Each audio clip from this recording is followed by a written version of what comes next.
Welcome to Moss Marketing Mondays, aka the M3 Podcast.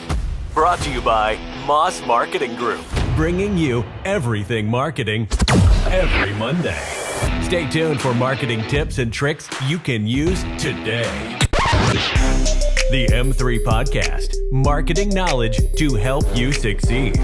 Let's get started. Welcome back to the M3 Podcast. This week we got all MMG crew on, and we're going to be going over core values. We got Ricky, Logan, Dalton. This is something that we worked on here recently.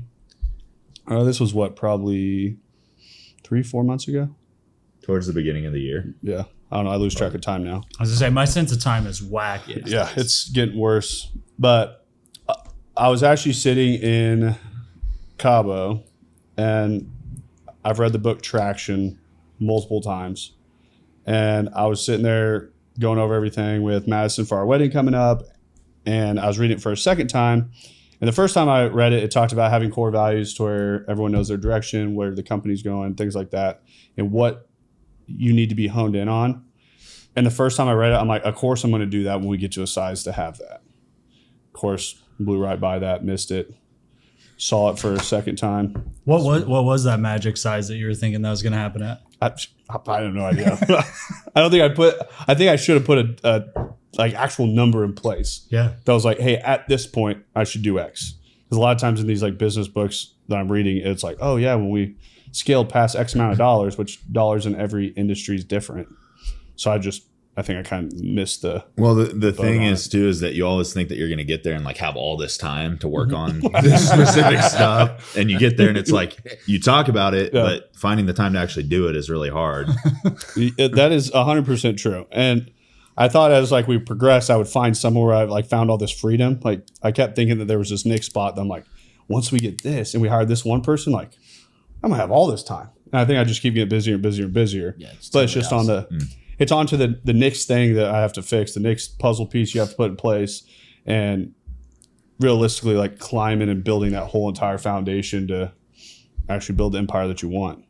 But core values are something that I think every single business needs to have in place. And it's crazy how many businesses we talk to that don't have anything in place.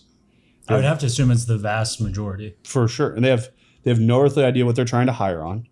They have no earthly idea what those values are that the people inside of their walls are supposed to have. Yeah. And this was something I knew I couldn't come up with by myself. I need a lot of different viewpoints. So we put that was actually when I had the idea of coming up with a leadership team that we could sit down and we could bounce ideas off of each other to get put a set of core values that we could always run and operate for the future on. And, so I just want to go through those today. I kind of want to talk why we came up with those, some of the core values that we did have that didn't make the list. Because the other thing too is a lot of people try to make a list and it's 50 different things. It's just way too much. So what I had read was that 5 to 10 was that perfect median kind of where you can cover a lot of bases with it. So a lot of these cover multiple different things inside of it. Yeah, I think one of the things too is that even if the company has their core values lined out, they don't do a good job of communicating them to their employees, so no one knows them. I was at fault of that for a while, it's still something that, relatively speaking, is in its infancy for us, though. Mm-hmm. Yeah. But it's just becoming better at understanding what questions we ask in interviews to hit on these different points that we can start really making sure that the people that we are inviting into our walls that are going to stand side by side with us do hold the same values. That I think that is one of the biggest pieces of culture that people miss in today's time. And we always talked about, before we had the core values, people that would kind of fit the mold or get along with everybody and have that same energy. But until you actually define what you're looking for, it's pretty hard to decide whether or not somebody has that attribute. For sure. Mm-hmm. And how many meetings do we have going over these? At least 3 or 4, probably. Yeah, I think the first one, were you I was. You were in skiing. Tahoe, Yeah. I think. I mean, just out skiing in the world doing whatever Dalton does. But Yeah. Dalton was out skiing in Tahoe. So Maybe we missed, could have had a Zoom meeting. missed meeting number one. Let's But- be honest, buddy. You want to bet on that? Were you on the skis long enough to have a meeting, What's that? or were you wiping out? Oh no, I was on the skis the full time, baby. Yeah. Okay. After the second day, I was up all the time. Is this true, Katie? I'm getting some.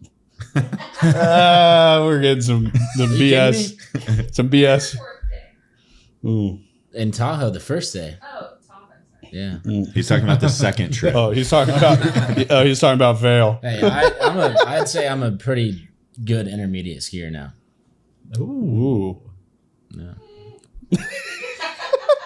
Get a lot of I'd outski Dre for yeah. sure. We're getting a lot of mixed for sure. say from the couch over here. Jaime says bullshit. Do you think we can logistically? It's like I didn't say nothing. I'm over here believing Dalton. Dude, hey, you guys don't have to believe me. You can come on the next one. I'll show you. That sounds like a free invite. Free invite to Tahoe. Yeah, I'll be there. I'm pretty sure Dalton just invited us. all to go. Thank you. Katie, very much. put it on our calendar. Yeah, make sure that's on my I'm calendar. excited for that invite. Yeah, thank you, Dalton. That was nice of you. Take us all to Tahoe. Don't be mad when I'm a better skier than you, though.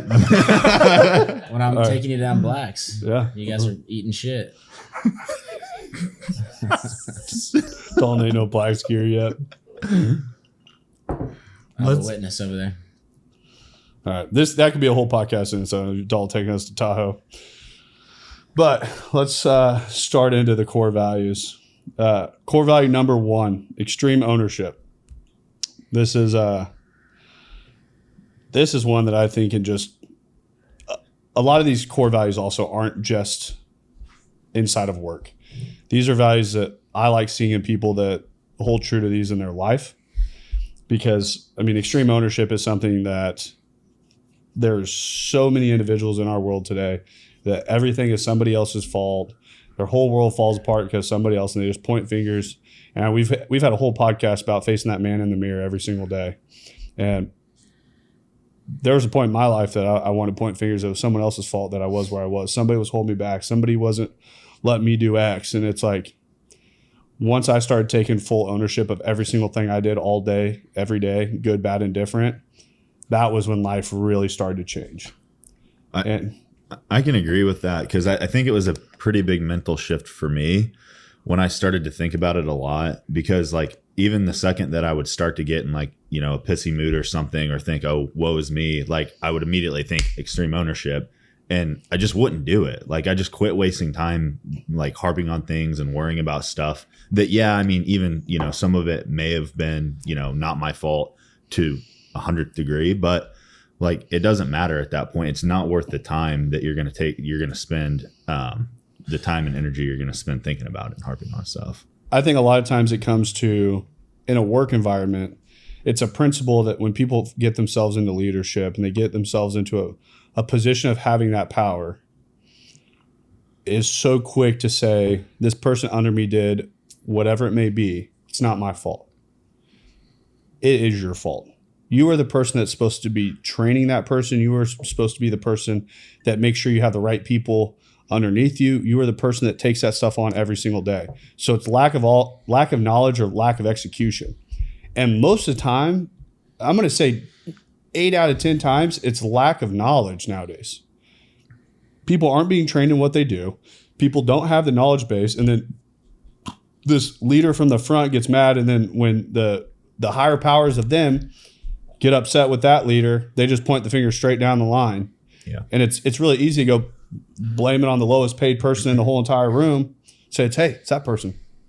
Fire him, hire somebody different. New guy's fault. Yep. I think Get when him a outta here. leader does take ownership for things that, you know, they're the people below them don't, you know that that was their fault, they actually get a lot more respect and get a lot more work out of them.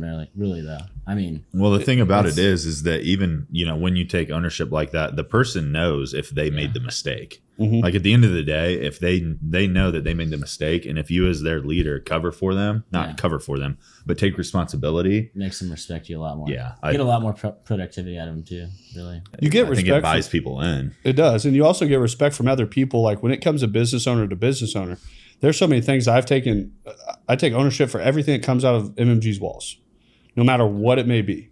And there's been business owners before I've talked to, and they're like they're all upset. I'm like, 100%. I agree with you that was messed up, and we'll get it fixed. This is what I'm willing to do for it. But it's like, I apologize, my fault. It won't happen again. I'll talk with the team, and they'll like kind of almost back up from being at a pissed off state to being, well, you didn't know about this. I know, but I didn't put the safeguards in place to make sure this didn't happen. So it is my fault. It is my fault that I didn't do the training to make sure that this didn't happen. I didn't put the processes in place for the communication to be clear enough for this not to happen. So whatever it may be, I didn't do my job to set it up properly for that to take place. To where it's sometimes, yeah, you can look at a situation of right now, but sometimes that situation, the problem that stemmed there could stem from you not doing your job 6 months before that. And it just led up to that. To where it's not always a position of just saying, oh yeah, because there's some people who are great just saying, oh, it's my fault, it's my fault, it's my fault. What the fuck you want me to do about it? It's my fault. Like, but they're not truly taking ownership. What steps are we going to take to fix it though? Like, let's not exactly. So it's like you could say, and I've had people like that where they think that they have extreme ownership when they're like, yeah, it's my fault, I did that. Well, extreme ownership is not just owning the problem; it's owning the solution too, and figuring 100%. out what it is. Yeah, because if you can't own the solution, you can't help figure out what it takes to fix it. It's really easy to use the words, it's my fault. That is not stemmed down to extreme ownership. That is saying, hey, somebody underneath you messed up. This is what happened. You take blame to the highest of powers. If that's a client that you're working with, whoever it may be, and then you go back and you sit down and you figure out and you have that hard conversation of this is what took place. I'm going to take blame that I didn't teach you X, Y, and Z. Now they have the knowledge side, towards not going to be lack of knowledge in the future. Because I always look at every single time if I get upset with somebody or I get frustrated with somebody, is it the first thing I think of, is it lack of knowledge or lack of execution? Because there's some people you can give them all the knowledge and they won't execute and they're lazy, and it's like, I'm out. That's where the extreme ownership is gone. That's where it's liquidate, move on with that person, bring somebody else. Mm-hmm. But I think in extreme ownership leads us into number 2, which is effective communication. And we started off with just communication, but then we modified it to effective communication. And I think that's a very important trait in relationships. It's a very important trait in business, friendships, whatever it may be, just having effective communication within all movement. Mm-hmm. And that was something that I'm going to say has been a very, very big learning curve with scaling a business. For sure. Yeah. Is understanding the communication side. I know everyone here has experienced it a lot, from Ricky on the content side to you guys on the marketing side to communicating both of them together. Just the complexity of communication multiplies so fast. Something we have to work on every day, really. Yeah. I think my favorite part of this one is I think Lauren added this in when we were kind of doing the description. So kudos to her.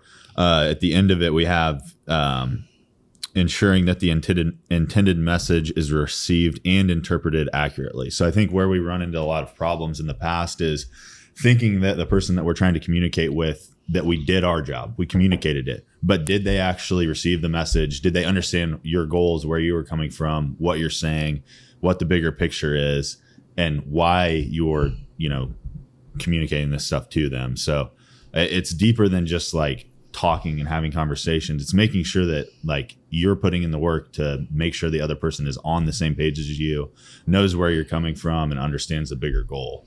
I think also in communication lies, I think a lot of processes lie within this one.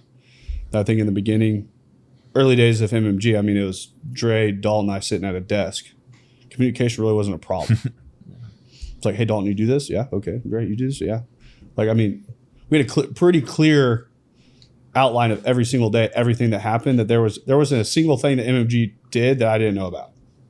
Even the basement, it was still pretty easy with 7 of us. And then we moved to River Market, and it was like we were all in one big, huge room, and it stayed it started getting harder, but then it was like the processes we have in place now, like we've had to change a lot of stuff in the last 60 days even. Yeah. Just because, I mean, communication to me is way different than it's ever been. I'm not sitting over looking over any of Dalton could sit in his office and watch Netflix all day long. Now I have zero idea. I really wouldn't. Yeah. But it's like that communication now via software, all through these different lines of, we use Notion, we use Slack, we use all these different things to communicate to one another of what's taking place, that it can't always be just, like you said, that verbal communication. Then what does that need to look like also that's interpreted accurately to the other side, that you could say, hey, I like this process in Notion, but then the content side is like, hey, that makes no sense how it's all built out in here. So I think that there's a lot that goes into that. Like Dre and Ricky effectively communicating right Just now. with head nods, just gestures. Any input on that one, Ricky? I mean, communication's huge. A lot of times you'll have an issue, whether it's in business or a relationship, like you were talking about, and both people could have like similar intentions, but they're either looking at it from a different perspective, or one person has a little bit more information than the other person does. And then you can just, if you're not on the same page, it creates all kinds of problems. Yeah. And I think on another point to communication is having the hard conversations. That the harder, there's a lot of people that run from the hard conversations that need to be had. And I don't know how many times, I mean, all four of us at this table have damn near went to blows in this garage here. That it's like, it's not always a fun conversation being had, but we also all have the same understanding that we all want to go so far. That we can all have a different idea, but at the end of the day, we have to communicate with each other of what, putting all of our heads together, how we can get to that next step, how we can put the minds around us to get to that next position, and how communicating within one another and having those conversations that sometimes aren't fun. That it can't be all the time like, hey, you're doing a good job, good job, good job. Like, there's things I disagree with. I feel like I'm pretty vocal about it. And it's not like I'm ever personally attacking someone. That's the hard thing in communication. Is sometimes like people, I used to be that way. Like every time like my dad would tell me something in the auto space, I always thought he was like personally attacking me. Yeah. Which realistically, he was just wanting me to get better, and he was wanting me to move to the next step. It wasn't processing that way in my head. Yeah, and I think there's certain things that you can do to kind of make that a little better with, painting a picture of the bigger picture, I guess, the bigger reason that you're communicating. Yeah. And the tonality that you deliver, those tough messages to is important. Sometimes, yes, you absolutely have to just jump on people. But there's other times where even in communicating difficult messages that you can phrase it and put it the right way to where it comes across almost as a positive, even if you're talking about something that's not. Yeah. To your point, I feel like it's the maturity level of the person you're talking to. You have to understand that, because that, depending on how mature they are, like, when you were at the dealership, you were probably more immature than you are 100%. Now. And that was my problem. Was like, I just, to that point, like I wasn't as mature as I am now. I didn't see the bigger vision. I didn't think of the long term. I was thinking so short term. I was thinking week over week, when it was just like I had these blinders on, that everything that was a longer term idea and a thought process, I didn't comprehend it correctly. So it's like now I see the same conversations I'm having with people a lot of times, and I'm seeing myself 7 years ago. Sure. Mm-hmm. And it's like I'm trying to get people to that next spot that I'm like, I understand where you're coming from, because I've sat in that spot. Mm-hmm. I know you think I'm being an asshole. I'm like, this isn't like, but this is best for the long-term movement for you. And it's like, and then a lot of times people look at that too as like, and I see it, I hate when I hear people like, oh, it's just a company who just want me to work harder, do all this and blah, blah, blah. It's just there are some companies that are like that. I'm not going to take that away. Some companies just put mass movement of people and they don't really care about their people. But it's like, if you fully develop and you become better at what you do, 100% there's a benefit for me too. Mm-hmm. But there's a benefit for you to evolve and become more mature and become better at these things. These are things that you can take outside of work, that you can have a better relationship at home. You can have all these things that's like, there's a benefit for me at owning the company too. I'm not saying there's not. I want to invest all the time in all the people and trying to help everyone. Like, but they have to want to win themselves. So I think that communication side, when people finally start comprehending that, the conversations just go much better. Yeah. So, no doubt. Somebody take number 3. Integrity. So doing the right thing even when nobody's watching, and upholding the ethical values that we have as a company and that you have individually, whether that's while you're talking to a client or while you're doing the work or in your personal life, just the way you represent yourself, all kind of ties into integrity. On this one, when we were talking about it, like I said, we had a lot of words on the list of things we were going over. And one thing that I live every single day by is good things happen to good people. Mm-hmm. Like, and I think of integrity as something that it's a lot easier to do the right thing when people are watching. But I feel the world works in the way that it's supposed to, and it puts you right where you're supposed to be 100% of the time. And I think that just doing the right thing, and it doesn't matter who's watching. Yeah. And I think that just is the integrity of a person. And it's like, I've seen those characteristics of so many people in the office, of things that they do for other people, and it's not even when they don't even know everyone's watching. I've seen people do it when they don't know I'm watching. And it's just like, be that person day over day. And it's the same thing that, like, we do a lot of, like, we're doing a lot of stuff charity wise right now, but it's like, that's not what I want to take over our page. I don't want to sit there and just be like, oh, we do this, we do that. No, it's just do those out being doing the right thing. We're very fortunate in what we have. There's people that aren't as fortunate, and it's like, just have the integrity of doing the right thing every single day, helping out other people. And it's like, and put money aside sometimes. I think too many people are controlled nowadays by the dollar. They make every decision every single day based on a dollar. If you see somebody struggling, like, how many times did we walk down the river market and we give food to a homeless person sitting down there? Most people look at it as like, oh, I could have saved $10 there. Like, that decision was made out of a financial dollar and cent sign in their head to help somebody out that has absolutely nothing. That's just like, I look at that as, I don't know. I feel like that's what integrity is. I feel like that's just, when people are doing those things all the time, it's, once again, I feel like the right things happen in life and you're placed where you're supposed to be. Yeah. Positivity multiplies too. So when you put it out into the world, it's going to come back to you, at least from my experience. Same thing with negativity. So, when you're negative things are going to happen to you. When you're positive, you're going to get good stuff that comes back your way. Too. But yeah, I think just having those ethical values, the principles and standards that you hold up to every single day, and it makes it also to where you start gravitating people that are similar to that. And I mean, if somebody sits there and just, like you said, is negative, they talk shit on everyone else, the whole world sucks and blah, blah, blah, and they talk about how they did whatever to screw someone over, like, that's not somebody I want to sit at a table with. Yeah. Period. So it's just like, I feel like that one's pretty clear. Like, how many interviews have we had that, like, one from extreme ownership, that they blame everything on their last company? I forgot to mention that, yeah. And then it's like, then they get to the integrity side and they talk about how they won at the end of the day, and they got over on their boss and they screwed them out of X, Y, and Z, and they did this and that, and it's like, how they're a piece of shit, blah, blah, blah. And it's just like, you truly think you're going to get a job?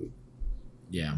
That nothing's your fault, and your integrity level seems pretty weak, actually. I don't have time to go badmouth people. Like, I don't. Like, I sit there and look at the integrity of people that sit there and talk shit on YouTube and Instagram every day. You should be proud of yourselves. I'm looking at the camera so you can pull real. I think it is pretty funny when people tell you these stories of how they've done something, kind of scandalous. Yeah.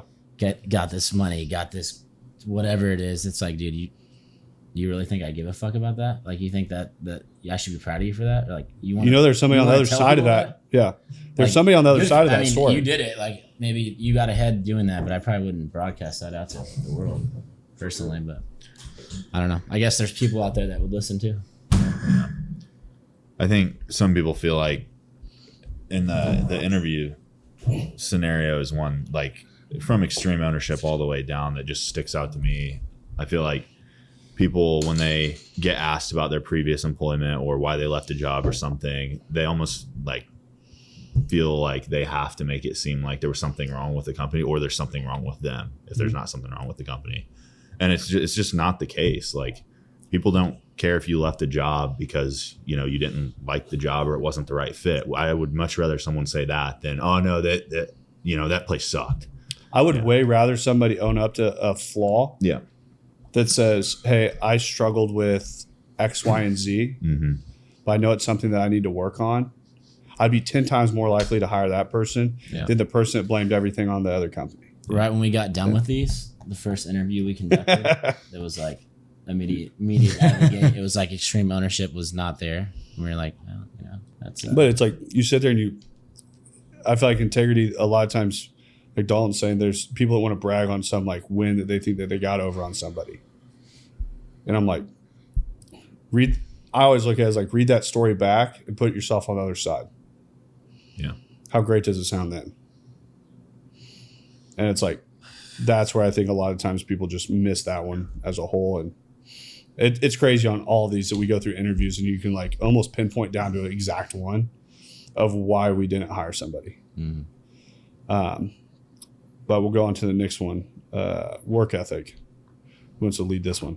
Yeah, just so unyielding commitment to aggressive pursuit of excellence. So, you know, I think MMG is just hired off of work ethic in general. And for a while, I think we tried to get away from that. We, thought we were going to hire a bunch of marketing tried people. To dabble a little bit, tried to hire off experience, but I think you hired everyone at this table out of work ethic. 100%. Nobody at this table had any marketing experience when they came here, pretty much. Yeah. I'd say Ricky maybe had a little bit, but a little bit.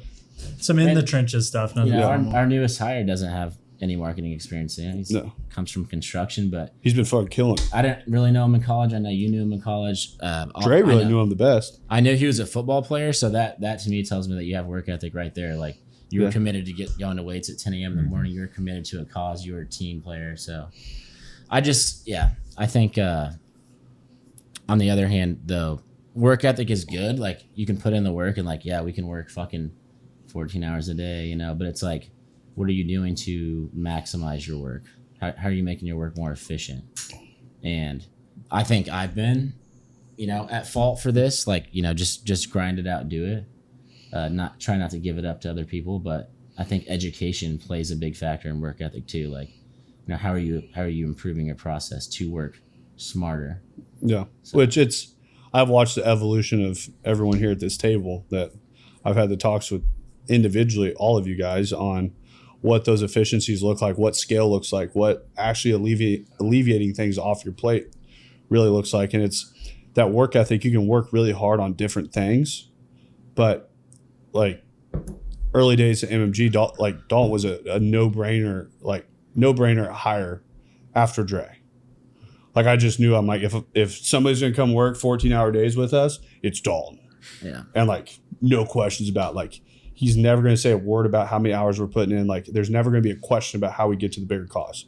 There would never be a question of the work that has to go in to get us there. To where it's like, but it was crazy. This whole like movement of MMGs as it was scaling was really just my gut feeling of how hard how hard of a worker were the people that were coming on. Were they willing to put everything in to get to the bigger picture? And I was like, if you put 10 people there just unstoppable in a room, like, people ask all the time about MMG. Like, on my story this week, I was talking about it, and I'm like, the work ethic is just unmatched. Like, I'll put our group up against anybody, and I'll be 200% confident in it. But it's like, you're not going to outwork us. You're not. And it's like, but when we do that, it makes it to where I don't have that fear factor every day. It's like, 5 o'clock hits, everyone bolts, and then the work's not done, and then I have clients calling pissed off that the shit's not done. It's never happened. Like, we don't deal with that. Yeah. It's the shit's done all the time.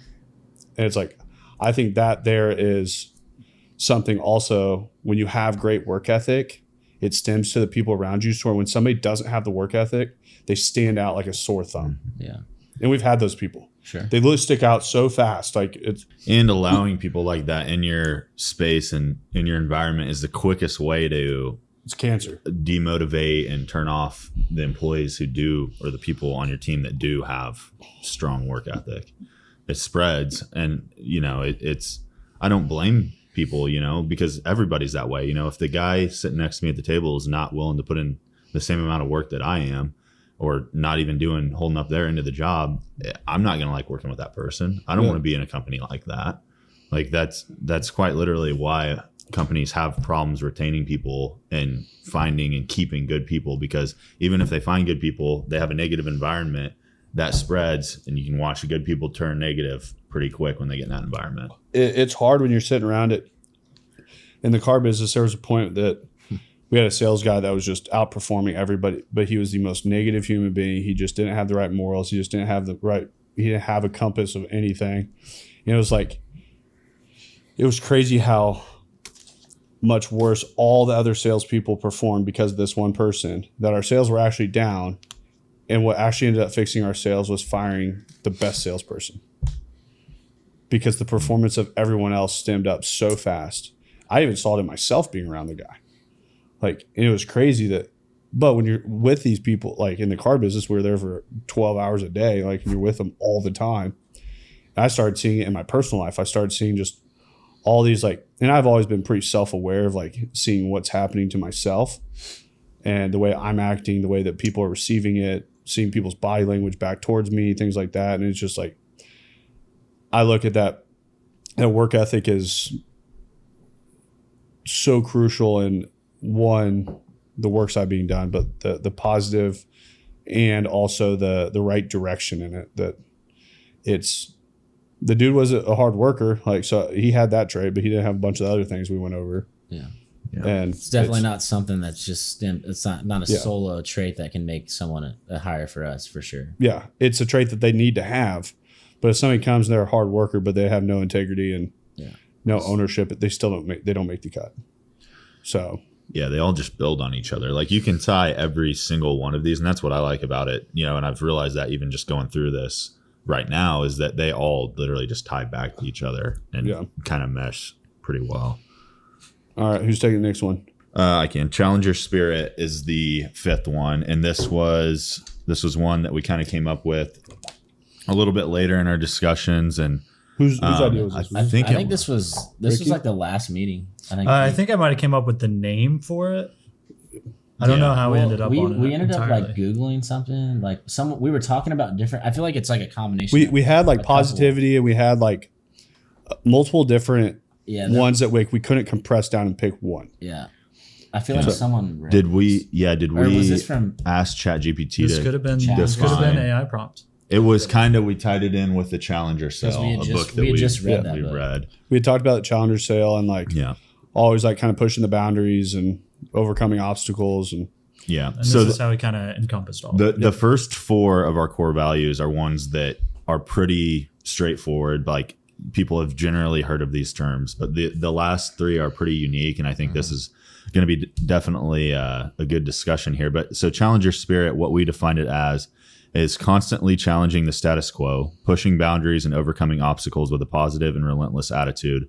It reflects a commitment to perpetual improvement, creativity and problem solving, and the courage to take risks with optimism, approaching every situation with a can-do attitude and a readiness to pivot and adapt, and an infectious and enthusiasm that motivates others. Well, if you don't we're have gonna cut that as a reel. If you don't have that, I don't think you're working at MMG. No.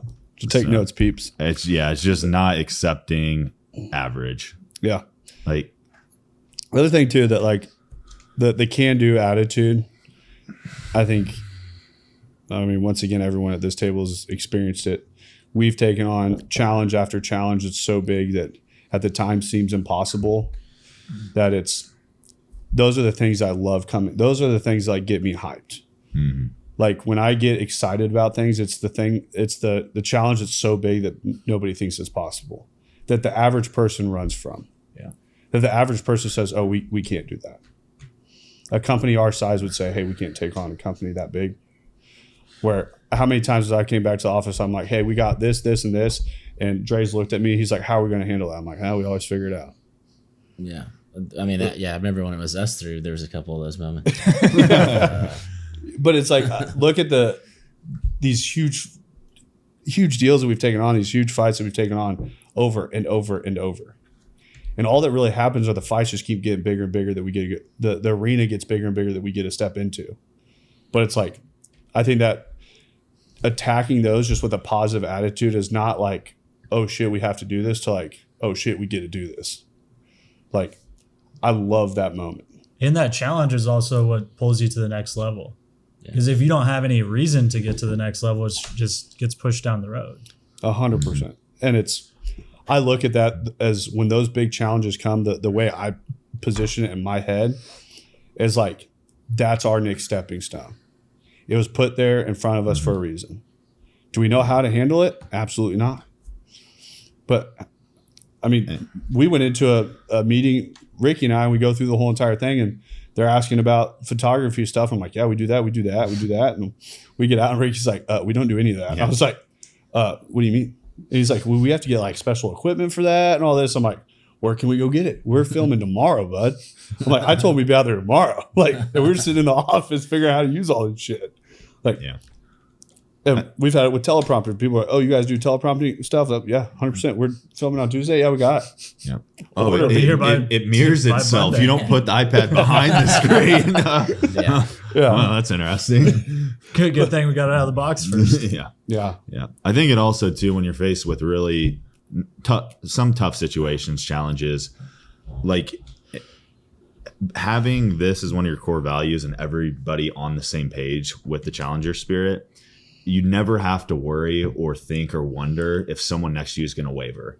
When you run into a wall, there's no question that you're going to figure out how to run through it. You don't have to worry about anybody turning around and running the other way. And I think that's like what sticks out to me in my mind about this, that we've had those situations, a lot of them, where we face really big challenges. But when we're sitting there talking about it, there's no question. No one is wondering, is Logan, is Dalton, Ricky, Dane, Dre, anybody gonna waver here? Yeah. I think it speaks to being innovative, creative. I mean, did we have a full podcast on how pivoting? I think we did. I don't know. We've had 121 now. I think we had a whole podcast on how we can pivot, like how pivoting is vital in a business sense. So how agile we are. Yeah. To me, it's like, how do we? I mean, there's a lot of weight at this table for us to be that agile. Not in the literal sense. I'm pretty agile. Oh yeah, Ricky, you're probably the lightest. I did a cartwheel yesterday. You did get it out? Did you guys see Darby's cartwheel? That's pretty good. Ours was good. Yeah. I was sitting at my office and I looked over my screen and I saw a set of legs, and I saw another short set of legs go. For some reason, Bree thinks that it's easier to do a cartwheel if you're taller. I don't know what that thing. I can attest to that is not true. I'm trying to picture you doing a cartwhile. I can do one. I'm better at doing a cart flip. So I'll do the cartwheel and then push off and do a flip. Yeah. You want to know a fun fact? I can't do a cartwheel. I cannot picture you doing a cartwheel. Never been able to my whole life. I was going to say, when's the last time you tried that? I mean, you might be able to do one now. It sounds like there were. I'm assuming if Dane at 17 or 18 couldn't do it, I'm definitely assuming 30-year-old Dane's definitely not doing it. After the podcast, you can attempt one. We'll film it and we can clip it in. Yeah, I don't think so. I think we need to add skiing and cartwheels to the MMG Olympics. Oh, I will wax Dalton. Did you do gymnastics as a kid? I may or may not have cartwheeled skiing like my first day. Yeah. That's talent. That's momentum. That's 245 pounds of momentum. That's a somersault. That one's cool. Let's just say glad we had a helmet on. Yeah. Me too. I'm glad your noggin was protected. Yeah, good job, Dalton. All right. The next one we have is a blank pillar. Ooh. So whose idea was this? Yeah, it was It was Logan. Yeah. So I kind of jumped. The I think gun when in we ended up with, is your counting off over there, Dalton? We went Well, one, I two, did. I three, was talking four, about five. innovation. No, I was talking about innovation on the last one, but this one. No, the blank pillar is. He forgot about the blank Yeah. pillar. I look at the blank pillar. I think it can really be viewed any way that you want, and with it is like, I look at that everyone's at a different spot. There's no finish line in anything we do, and that current pursuit to that what great potential looks like to you. Yeah. And everyone's going through a different chapter in their life. There can be something that somebody could be super highly focused on discipline right now. And discipline could be one of their main things in their life that they've always struggled with it. And that could be the very tip top thing that they're working on day in and day out. And that should be a pillar that they can have. To where it's like, I look at, we had so many things that were listed that we can't put in, that we've all had different chapters that we've worked on those things. So I think the blank pillar really just gives that freedom of having whatever your current state is. Yeah. I think it's a pretty empowering one too when you communicate it downline to people. Like the process of learning is never done. And like you said, everybody's at a different point, focusing on different things. There's no finish line. It can literally mean anything for anybody at any time. It's something you don't have to share with anybody. You can use, it can change. It's just whatever you make it. And it's just the idea that you're never finished. The job's never done. Your learning's never done. You're never done growing as a person. Well said. Yeah, I couldn't have said it better myself. There's another reel. Yeah. Logan's going to have all kinds of reels from tonight. Well, I haven't had any lately, so page's been pretty dry. So his blank pill right now is Instagram growth. Personal branding. Personal branding. Reels. Content. Yeah. All right, who's taking 300? Final pillar. Dre. Who came up with it? I think This was Dre. Dre's got to come on here and talk about it Come a on little behind bit. the I mean, team chair. to be fair, Just come. when Dre came up with this one, I kind of shut him down at first because Dre said 300, and I will say that I was a little closed-minded at first on it, and I thought it was kind of a dumb idea. But You thought you were closed-minded? I hadn't even seen the movie, bud. that's insane. Great movie. It is a great movie. That's I went and watched it. Yeah. But And you're like, wow, I've been missing out. it's a phenomenal movie. Yeah, I mean, the graphic, I don't think I remember it being that bad on like the graphic quality. The special effects have to be terrible, right? They were pretty rough, but I don't know. I think, yeah. It's kind of hard to watch. Sorry, go. But from like the movie itself, I think the fact that 300 Spartans took on 100,000 Persians is like just so mind blowing in like today's time, because I mean our world runs and operates so differently today. But it's like the fact that at that time they truly believed in themselves of what they could do, and they truly believed that a fight they could go win. And it's like, and they did some pretty serious damage on it. What was the number that they killed? Was it like 20,000 plus? 30,000. Like with 300 people. Like, and I look at that as like unity is like you run as one. Like there's no I in anything that we do. And I look at that as MMG is not me. And it's like MMG is us. MMG is everyone inside the walls that makes it what it is. And after we actually started deep diving into that one, it actually ended up it's probably my favorite pillar, like of just overall as like team of like what we are, even though most people kind of probably look at it as like it's the silliest one we have, but for all I care, they can fuck off. Well, I think that's something that we talked about. I think it was you, Dane, that brought this up when we were discussing them. Like at certain points in our discussions, we were talking about if like these would make sense to people. And it's like, it only really has to make sense to us. Like It doesn't matter what this means. This doesn't have to mean anything to anybody but the people who are running with us and on our team. Like you don't have to explain this to anybody if they don't get it, if they don't want to get it, if they call it stupid, it doesn't matter. Like it matters what, you guys as a team think about it. And you don't have to explain yourself essentially. 100%. Like when we were coming up with these in the beginning, I thought it was something that when we put it up on a wall really big, that everyone had to know what it was. And I think that was what changed a lot from our 4 or so meetings that we had. That finally it came to a point where I didn't care actually. Like it's if we understand what 300 means to us, that's all that matters. And the funny thing was in the book Traction where I had to kind of step back and actually think about it a little bit more was one of the companies that they worked with, one of their core values was Gumby. And everyone had a Gumby doll that sat on every desk in this like huge company that was like 300 plus people.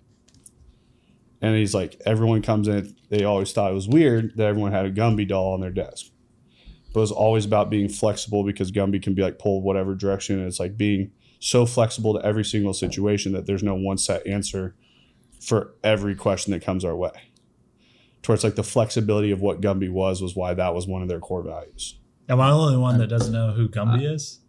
I don't either. I've heard of the name, but I don't. Like, if you pulled up a picture of him, I'd be like, I have no idea who that is. The way you were talking about it, now I feel like I'm missing out. I don't even know. Gumby. I feel like I've Oh, seen the a, green I feel like guy. I've seen a Gumby Yeah. meme. Oh, okay. Yeah, he was like, The green guy and the dog. Okay. I could see why that Yeah, I could would've raise known some that was questions Gumby. then, yeah. so it would like raise Those were questions. I thought he was like a troll. Yeah, the toys you could like pull them like every which direction and stuff. But they were like, I was like me as a kid. Lauren's looking at us like we're crazy. yeah. I've never seen that in my entire life. I've seen like clips and reels of it with the dog. You've never seen Gumby? They have like there's Santa in one of them with the real red nose too. There is. Look at the dog. Yeah. I don't know. The way I look at it is like you see companies like and their core values, their mottos are online. It's like respect, trust, commitment. You know, They're so vanilla. yeah. It's like okay, that's like everyone else's. So to me, like these last 3 really are like our brand of core values, like something that we. Just how Dalton said that, the respect, trust. I don't know. It's just something that we, like you said, over 4 meetings we sat down and really ironed them out, and I feel like they really came from a different place. Yeah, and I think that was, I actually really enjoyed doing this, and I really enjoyed that. I think we have to do more, and we're working on doing more within the company of going over these, because it is the brand, it is the people inside, it is so many times people will come in and they're like, oh, your guys' office is cool, all this is cool. Like, I 100% know every single person in that office, we could move tomorrow and take everything out of that office and we go never skip a beat. We could go back to working in the basement. Yeah, that'd be fun. That would be fun, actually. Yeah. I think I'd probably at this point prefer to go back to the basement over the river market. I don't know. We went through the river market today, and I get some mind- nostalgia. I didn't- driving Oh, I through do the too. river I market. didn't mind the river market. I like it. I don't think I could do the The hill again. office, the office the hill? itself. Dude, the hill and And the the I stairs. thought you were man. all about steps, man. Only on my terms. I don't like being forced to take the steps. That's true. We did have a good amount of walking around there. Now I shit. pull right into the office. We were going to lunch the other day, pulling out of the parking lot next, and we saw Ricky up on the top of Broadway Boulevard. Oh, yeah. On the bridge. Like, is that Ricky? I'm like, no, that's Ricky. Where Get were my you steps going? in. Getting his steps in. Just walking, man. He's done that multiple times. I've been sitting in Yeah. the lobby and just seen him walk by on the bridge. Yeah, if you go out past where the sketchy bridge is, where there's the little homemade tent section. So you go find some homeless people and Well, go you for a walk. go past that. You just kind of walk by, and then eventually it curves back around. Can you into get that. up? Can you get up to the memorial? Because I was thinking about that today. I saw maybe. someone Yeah. walking at the memorial, and I was You like, could. "We're not really far from that. We should go walk there one day You after could- lunch." it Like, would- that seems like a pretty easy. thing Ricky to actually do. goes and takes a 30-minute boxing session down at the bottom of the homeless camp and then walks up the hill. It's his car. Some of them are kind of cracked out down there, so you got to watch out. That's true. That is Some kinda of them. sad. I will say there's a lot more entertainment and things to pay attention to down at the crossroads than the river market. Yeah. Yeah. Yeah. Yeah. Jaime, you got any input on that, Jaime? Little more crime. Yeah. Jaime knows about that. It's $600 shitty. Part of it is also being like, street level. That's true. Yeah. That makes a big difference. I think it's worth it because no one was fucking seeing us on the second floor of the That's River true. Market. That's very we true. had no Now, sign out front. anybody who drives down the street knows us. Everybody who goes to the coffee shop is going to be like, "What's It's so much easier to find us too. Dude, think about how much more work we could have had if we would have gotten that sign up 2 months ago without can't see what helped us out. Hey, Oh, I thought it was supposed to go up yesterday. I was a week off. Did you miss it? Did it go up yesterday? Well, You didn't look at? You didn't see it this morning? Did you see when you Come came on, in? dude. man, I'm just so laser focused on my job and what I'm going to be Didn't even doing. notice. It was just right to the door. Yeah. Yeah, we definitely need to get the sign up. That's pretty high on the list. With all the core values, it comes putting all the right people at the right place at the right time. And we do have a event coming up here in the next, 5 days? We got 4 years hitting here in 4 days. In 5 days, we have Logan's 3-year start date. Yep. And we'll fire him. We'll fire him right before we get there. But Didn't quite make it. no, but it was one of those things that I know that Dalton embodies all of these core values. Logan, you embody these same things. So I do have a little present for you. Oh, dude. No way. What? I feel like a PBR girl. We got our own MMG girls too. Just got done with their walk. Damn. There we go. Yeah. Let's just face it towards the camera. Yeah, right Yeah. here. Damn. Hold it up high because he's tall. I literally have fucking like butterflies in my stomach right now. I don't know what to say. Well, Dalton opened and said, I know the feeling. Dalton says it's cool. Damn. That's fucking awesome. Let's check the face. Is that the same color as yours? Uh-huh. Yeah. Nice. I love it. Let's see the back. Rollies all around. That's awesome.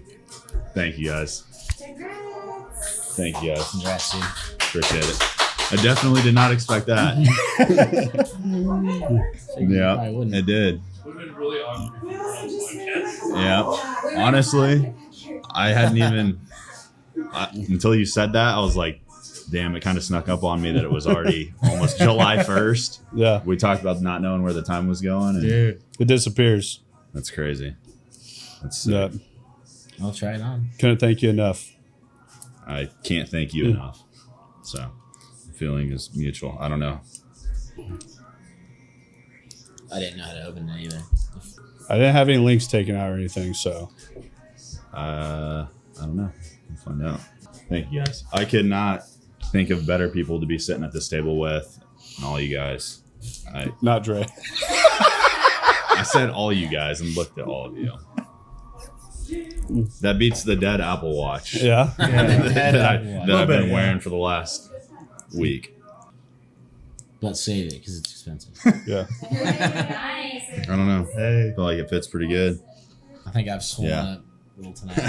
It's all these 2 links. And if you need one taken out, Just give it to Dalton. you need an extra one. yeah, He'll hold it. So that's how many it comes in. That's the full. links. That's full linked. Dang, I thought I had small wrists. I guess I do still. Did you see the inside? Yeah, I did. Yeah, it's awesome. Being gray being just completes it. It does. Yeah. Yeah. I think we still need to get Dre's engraved.